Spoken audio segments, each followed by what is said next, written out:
Hey guys, what's going on? Tyraco here, back again with another raid video. Today, we're inside of Ordo Stank's account. Now, a few days ago, I did a video on the Frostbite set. Ordo reached out to me and said, hey, I got a champion who's already geared out in the Frostbite set and the Frost set, and would you like to do a video on it? So I've been having a little competition going on inside the Discord. If you have a unique champion build, a unique team build, or anything like that, and you want to enter into this competition, definitely send me a message on Discord. So it's going to be ending probably at the end of this month, and there's going to be some cash prizes to win. So if you want to do that, definitely send me a message and we can get that set up. Ordo Stank sent me a message, like I said, and let me show you what I think is probably one of the best champions to have in the Frostbite set, or at least their kit works so well with that, and I'll get into kind of why it does. And that champion is Kantra. Let's find her. No, I was like, okay, yeah. I was just overlooking her. I hate how that happens. Like, it's like I'm so tunnel visioned, I just overlook the champions completely. All right, Kantra. Okay, so he has a Frost set plus a Frostbite set. So the Frostbite set, if you don't already know, 15% chance to block freeze, which is going to do nothing against the dungeons we're going to showcase her in, but it's amazing for Doom Tower. Maybe if you want to go into Frostbiter level, this definitely helps. 10% chance to place freeze debuff on the attacker. So you have the 20% chance to freeze plus a 10% chance to freeze. And assuming these are additive, that's a 30% chance to freeze. But wait, there's more. And this ain't even a sales pitch. Look at this.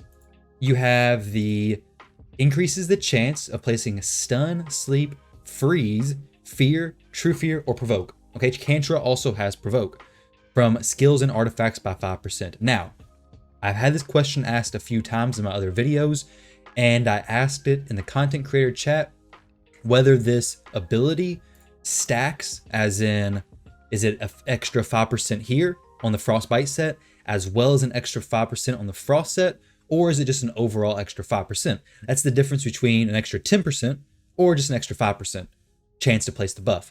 And it seems like the overall arching consensus, or at least who I had a response from, was it's just an overall 5% chance. So while it's not as good as a 5% per set, it's still very good. Kantra benefits from it even more because she has the ability. She places the 3 debuffs on everybody. This is beside the point. This is what also benefits from that mastery. Decreases the enemy's accuracy. This is all good and nice, but that's not what we're focused on here. This is what we want to focus on.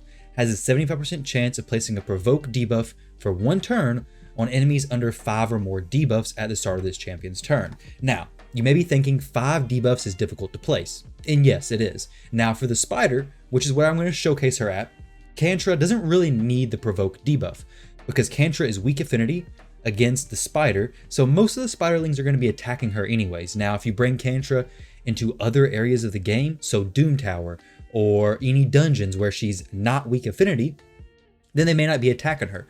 However, to get 5 or more debuffs sounds pretty difficult.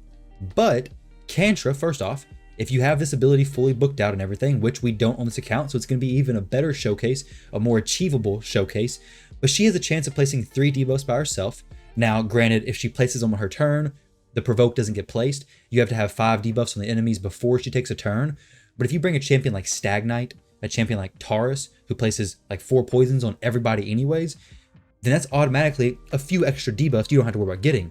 Now, when she places freeze, that's another debuff. If you have the mastery, which this account does, a 60% chance of placing leech as well, that's another debuff. So if say you had Stag Knight who places decreased attack and decreased defense, okay? You got 2 debuffs right there, a freeze after they attack you, that's another debuff, and then a leech if that's applied as well. So that's 4 debuffs, very, very easy to get.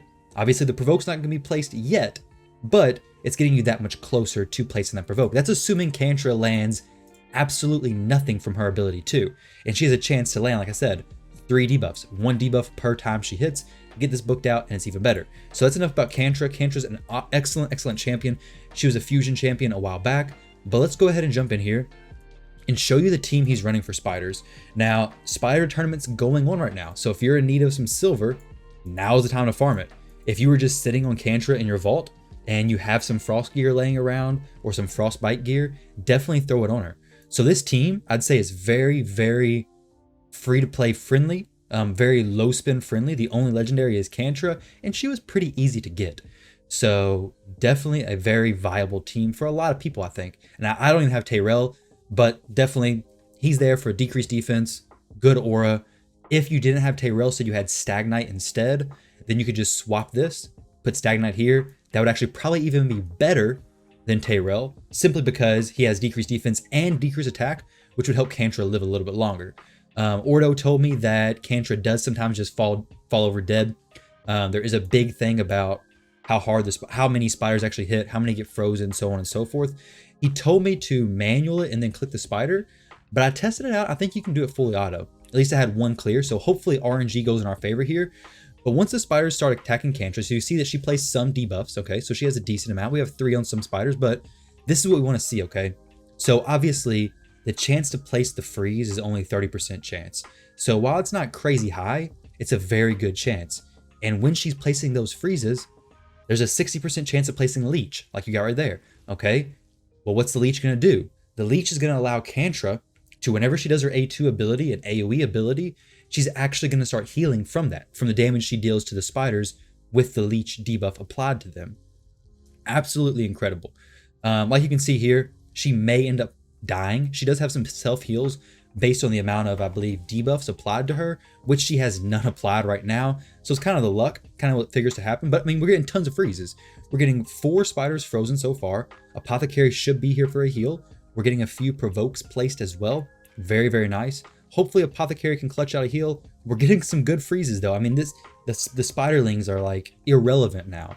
I mean, we have what, 5 frozen? Not a problem whatsoever. And Cold Heart's adding even more poisons to the spiders. We'll turn this up a little bit. It's literally like running it in slow motion though. So many freezes. So with the freeze set alone, you're gonna have a lot of freezes, okay? Excellent. But with the freeze set plus the frostbite set, it's so good. I think it's an excellent combination, especially with somebody like Kantra. Here, you don't really have to worry about her provoke as much. But in other areas of the game, that provoke is going to be huge, because what's going to happen is the enemy is going to hopefully be provoked and then attack Kantra. Once they attack her, then they're going to be frozen. Okay, so you're going to have a 2-turn CC essentially. The first turn is going to be the provoke, where they actually hit. The second turn, assuming it places the freeze, will be the freeze. So they'll be locked out for 2 turns. Very, very good in so many areas of the game. If you're struggling on Doom Tower, bring Kantra in this kind of gear. Very good. Like I said, it's not super difficult to get 5 debuffs applied to everybody, especially when Kantra alone applies 3 by herself. So she makes an excellent tank for spiders. She could do similar things like Ice Golem as well.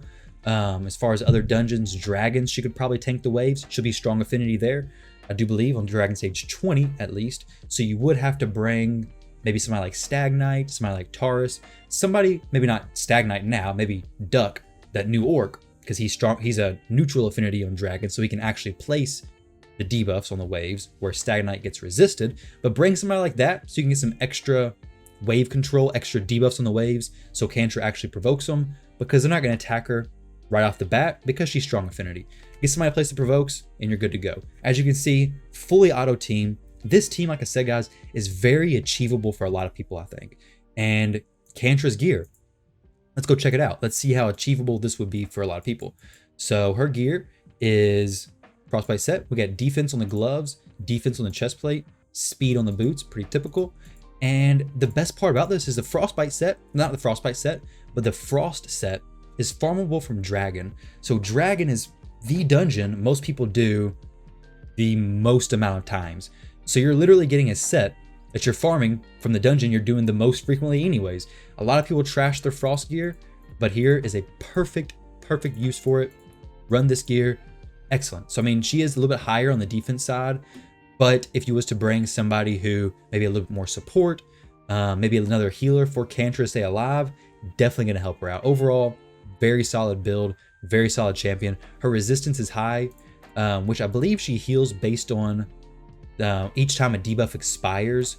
So the resistance being that high is helping her not take as much poison damage, but she's also not healing from those debuffs being expiring. So kind of the pros and the cons there. Definitely a very good build with Kantra. Let me go ahead and show the rest of these champions that he has and how they look, so then maybe you can build a similar team. So here's Tyrell. Like I said, like I mentioned kind of before, you do want to make sure the debuffs are landing before Kantra takes her turn, as many as possible, because obviously if she can land her provokes at the beginning of her turn, that's better than nothing. Tyrell, very high defense, speed, faster than Kantra. I'm pretty sure this is probably in the arena, possibly, or clan boss. Good accuracy. And then Apothecary, let's see where he's at. Let's see what he's looking like. Relatively fast, pretty good defense. But nobody else on the team even got hit, not a single time. Kantra was taking literally all of the damage. So if you're struggling with spiders, throw in Kantra. If you have her, she's going to be so good, especially in that frostbite gear. It just really helps mitigate that damage. If you're having a hard time surviving, this is so helpful. And I hope some of you guys can actually use this. If you don't have a cold heart, don't worry. I know a lot of you don't have cold hearts. I know how it feels to not have a cold heart. If you don't have a cold heart, bring it another turn meter reduction champion. Maybe bring an Armiger, maybe bring Ultimate Gaelic for burns. But Armiger, 2 Armigers, Tyrell, Apothecary, and Kantra be very good. No problem with that whatsoever. More consistent turn meter. Make sure your Armigers are fast. You do want to make sure they're probably above 200 speed, both of them. Above like 220 accuracy. Very solid builds. So Apothecary, I think I already showed him. Let's make sure I did. And let's take a look at the masteries real quick in case you want to copy this build and try it out for yourself. Like I said, Spider tournament going on right now. Definitely worth jumping into. So this is the build he has going on. I haven't looked at any of the masteries on these champions. This is a showcase of Kantra, so I do want to focus on her. But this is what Kantra looks like, guys. So if you want to check her out, if you want to build her, definitely do so. Thank you very much, Ordo, for letting me check out this build. I like it a lot, dude. I think it's very good. Like I said, those spiders, when they're frozen, it helps out so much with the survivability. And then having the leech on them for her AoE to actually start healing her, so helpful. So once again, thank you, Ordo, for letting me check out the account. If you guys want to check out some more videos from me, feel free to click one of the ones that are about to pop up. Other than that, don't forget to like, comment, and subscribe, and I'll catch you in the next video.